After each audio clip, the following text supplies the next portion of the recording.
C'est un réel plaisir d'être avec vous, chers téléspectateurs de la télévision Isanganiro. C'est le rendez-vous du journal à langue française, dont voici les principaux titres.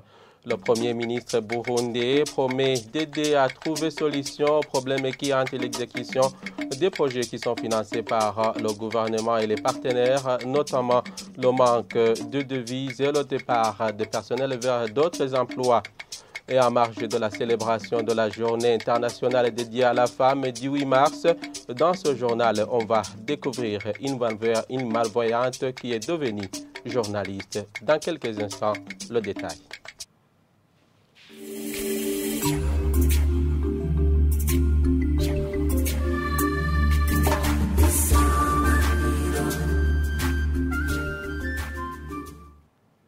Et le manque de devises pour assurer l'approvisionnement en carburant ainsi que le départ des personnels vers d'autres emplois mieux payants sont les grands défis auxquels font face l'exécution des projets qui sont financés par les partenaires et le gouvernement du Burundi. Il s'agit là d'une affirmation du porte-parole du Premier ministre burundais après une réunion de celui-ci avec les coordonnateurs de ces projets. Selon Moïse Nkurunziza, le Premier ministre Gervais Ndirakobucha a rassuré qu'il va aider à trouver solution à ces défis suivants. Concernant le temps d'exécution budgétaire par rapport au PTBA, plan de travail budget annuel 2023-2024, il a été observé qu'il y a des projets dont le temps d'exécution est encore faible. Et sur ce, il a accordé la parole à ses coordinateurs pour exprimer les défis et ou les contraintes rencontrées. Grosso modo, son Excellence, Monsieur le Premier ministre, a constaté que pas mal de défis ou contraintes où il y a par manque de collaboration étroite avec les ministres de tutelle.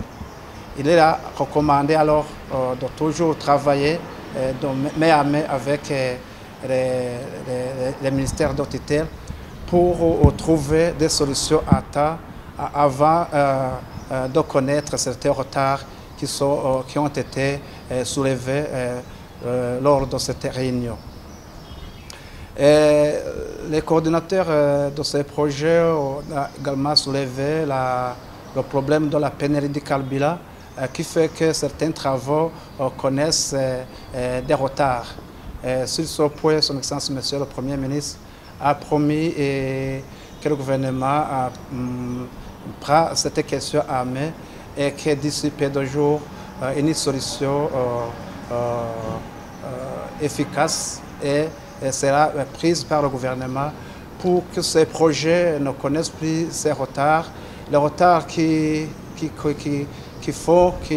amènent des retombées sur les délais d'exécution et lesquels délais d'exécution amènent des prolongations avec toutes les conséquences qui s'ensuivent comme la majoration, l'enveloppe additionnelle. Pour montrer cette communication étroite, cette collaboration étroite, Son Excellence, Monsieur le Premier ministre, il a promis que dans 4 mois, il tiendra une autre réunion pareille pour voir l'état de lier, l'état de mise en œuvre des recommandations qui ont été formulées lors de cette. C'était Moïse Nkurunziza, il est porte-parole de la primature burundaise. Et la prévision de la Banque centrale du Burundi envisage une baisse d'inflation globale jusqu'à 8% à la fin de l'année 2025. C'est au moment où, à la fin de l'année 2023, l'inflation était de 22,3%.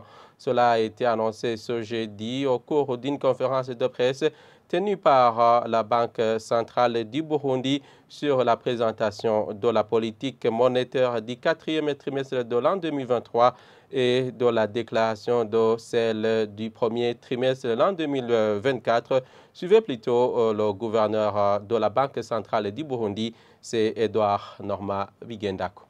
Les prévisions du cadrage macroéconomique du Burundi montrent que l'activité économique pourrait s'accélérer en 2024 à 4,2% contre 2,8% en 2023, à la suite de l'amélioration de l'activité dans les secteurs primaires, secondaires et tertiaires. Le déficit du compte courant s'est davantage creusé au quatrième trimestre 2023 par rapport au même trimestre de l'année dernière, en liaison avec l'accroissement des importations qui demeure toujours supérieur aux exportations. L'inflation globale a continué sa tendance baissière, passant de 27,2% au troisième trimestre 2023 à 22,3% au quatrième trimestre 2023. Cette baisse a porté sur l'inflation alimentaire avec un taux de 26,6 contre 36,8 le trimestre précédent et l'inflation sous-jacente 15,3 contre 20,6 et suite principalement à l'amélioration de la production agricole et à la politique monétaire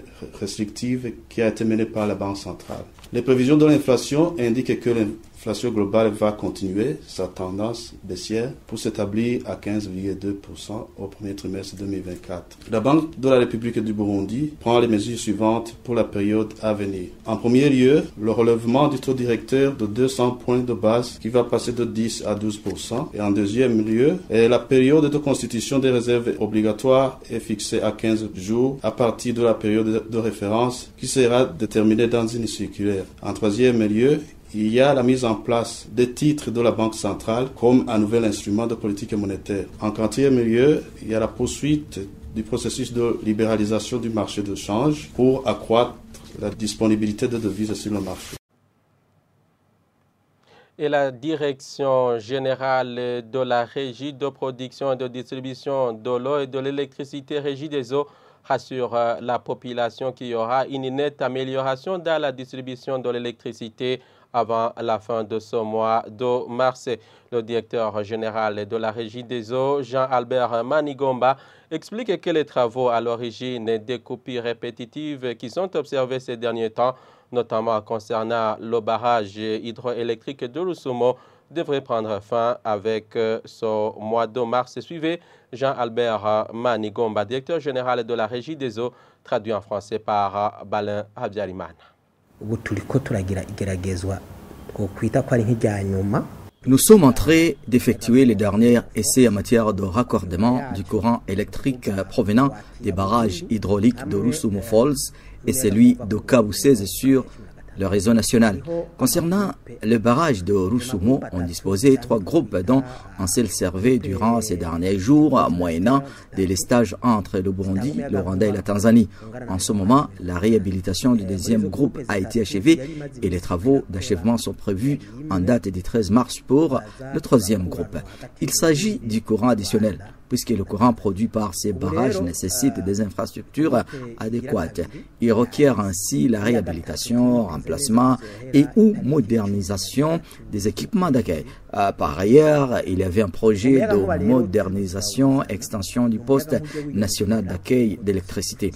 Du côté de l'extension, la majorité des travaux sont déjà achevés, même s'il reste encore quelques petits travaux à faire. Donc, ce sont ces travaux en cours pour bien accueillir ce courant additionnel qui sont à l'origine de la coupure du courant observée.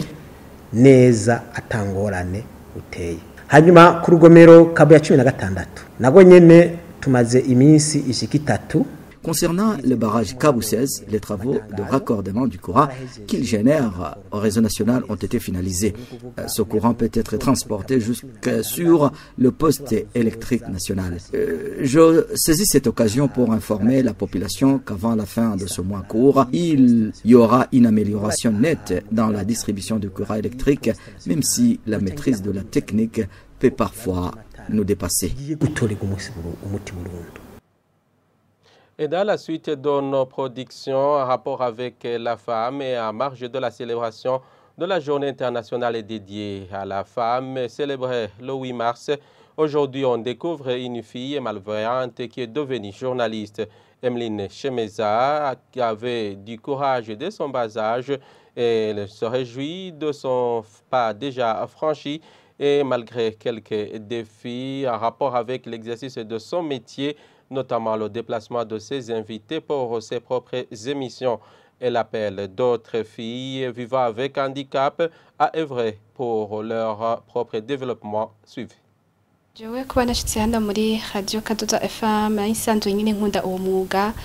J'avais l'ambition de devenir journaliste avant de venir à Kazoza FM. Je produis des émissions relatives aux droits des personnes vivant avec handicap, à travers lesquelles on parle des talents de cette catégorie de personnes vers le développement.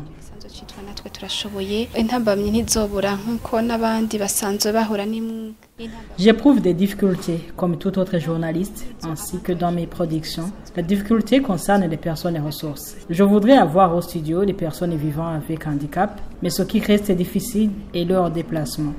Les études coûtent trop cher.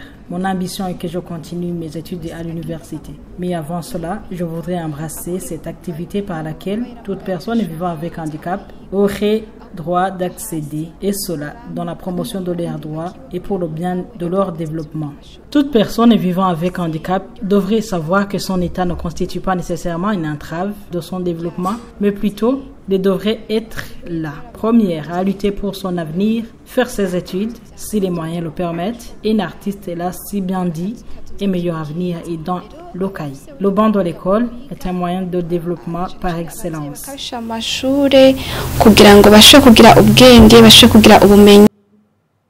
Et pour clore cette édition, actualité sportive nationale, une liste de 29 joueurs a été dévoilée par le sélectionneur de l'équipe nationale du Burundi, Ntamba Murugamba, Etienne Ndairagije, pour préparer les 2 matchs amicaux internationaux contre le Madagascar et le Botswana du 22 au 25 mars à Madagascar. Parmi les joueurs convoqués, 4 seulement évoluent dans le championnat national et Primus League. En conférence de presse animée par ce sélectionneur national, Etienne Ndairagije explique que le niveau des joueurs locaux a évolué. Suivez. Avant de citer la liste que des joueurs convoqués ou qu'on a pu appeler pour les 2 confrontations, j'aimerais signaler que c'est la préparation contre le Kenya dans les éliminatoires du Coupe du Monde. Donc on a pu localiser on a cherché les équipes qui jouent un peu similaires anglophones. Donc on remercie la fédération, plus précisément le président de la fédération, parce que c'est lui qui en a fait beaucoup d'efforts, qui a pris part pour le responsable pour trouver la Madagascar et le Botswana. Donc ce sont des équipes qui jouent, on pense qu'ils jouent comme le Kenya. Donc voilà la liste qu'on a pu. Il y a Rukundo Onésime au Rwanda. Il y a Nkurunziza Matteo qui joue à Molenbeek en Belgique. Il y a Nahimana Jonathan, Tanzanie. Il y a Bizimana Aladin qui joue aussi en Belgique. Les défenseurs, il y a Niholimbere Vayance, Mokombos Derek, Niukuri Kraus, Norvège, Ndouarugira Christophe, Bukuru Keita, ici au Burundi, Sabiumva Frédéric, capitaine, Shimirimana Ismaël Pichou et Marco Wemas. Les milieux, il y a Youssouf Ndaishimie, Nsanga Henry, flambeau du centre, Mukono Eri, Bumamul, Nahimana Chassil, Kenya, Nionize Fred, Vitalo, Nivazonkiza Saïd, capitaine, Irakoze Donatian, Niongabile Pacifique, il y a Mouderi Akbar au Rwanda, Irutingabo Trésor. Les attaquants, on a Shaban Hussein Chabarala, comme on dit, il y a Bamenye Franck Izoza, et aussi c'est nouveau, il y a Girumogisha Jean-Claude, Mohamed Amis, Soud Abdallah, Kanakimana Bienveni et Jordi Liongola. Voilà. C'était Etienne Ndairagije, il est sélectionneur de l'équipe nationale du Burundi, Ntamba Murugamba. Point final à cette édition. Merci de l'avoir suivi, mais ne tournez pas de chaîne. Nos programmes continuent sur la télévision Isanganiro.